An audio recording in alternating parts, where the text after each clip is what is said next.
A dica de hoje versa sobre direito de nacionalidade, mais especificamente sobre quem são os brasileiros natos à luz da nossa Constituição. Os natos estão no artigo 12, inciso 1º, inciso 1, em 3 alíneas, A, B e C. E na primeira linha você tem que são natos os nascidos no Brasil, na República Federativa do Brasil, ainda que de países estrangeiros, desde que estes não estejam a serviço de seu país. Ou seja, os nascidos no Brasil, ainda que de países estrangeiros, desde que estes não estejam a serviço de seu país. Existe muita celeuma, muita polêmica em relação à compreensão real ao alcance desse dispositivo, mas uma observação ela afasta qualquer dúvida. Basta você lembrar que, para que a criança nascida no Brasil não seja considerada brasileira nata, é preciso que haja a combinação de 2 requisitos. Requisito duplo cumulativo, ou seja, que os pais sejam estrangeiros, ambos os pais sejam estrangeiros, e que pelo menos um deles esteja a serviço do seu próprio país. Então, se você obedecer essa observação, você não erra. Para que a criança nascida no Brasil não seja nata, é preciso que ambos os pais sejam estrangeiros e que pelo menos um deles esteja a serviço do seu próprio país. Ponto. Fechado isso, você não erra.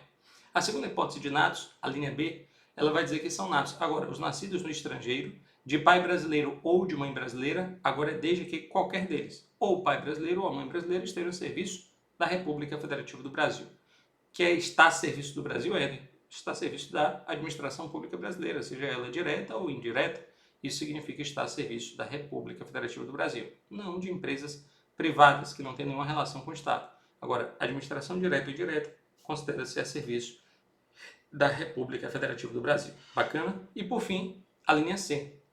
Também são natos os nascidos no estrangeiro, de pai brasileiro ou de mãe brasileira, e aí você tem 2 hipóteses. A primeira, desde que sejam registrados em repartição brasileira competente, consulados, embaixadas, repartições diplomáticas. Significa que o registro confere automaticamente a condição de brasileiro nato àquele sujeito.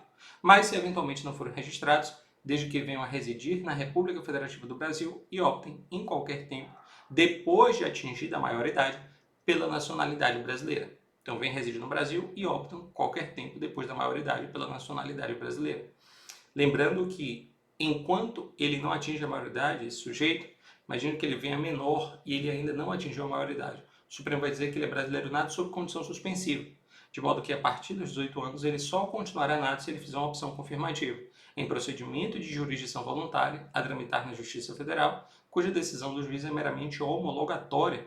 Afinal de contas, preenchidos os requisitos, ele não pode se recusar a confirmar a nacionalidade daquele sujeito. Bacana? Então, fechada aqui a nossa dica, esses são os natos segundo a Constituição, artigo 12, inciso 1. Até a próxima dica em que traremos os brasileiros naturalizados. Bons estudos!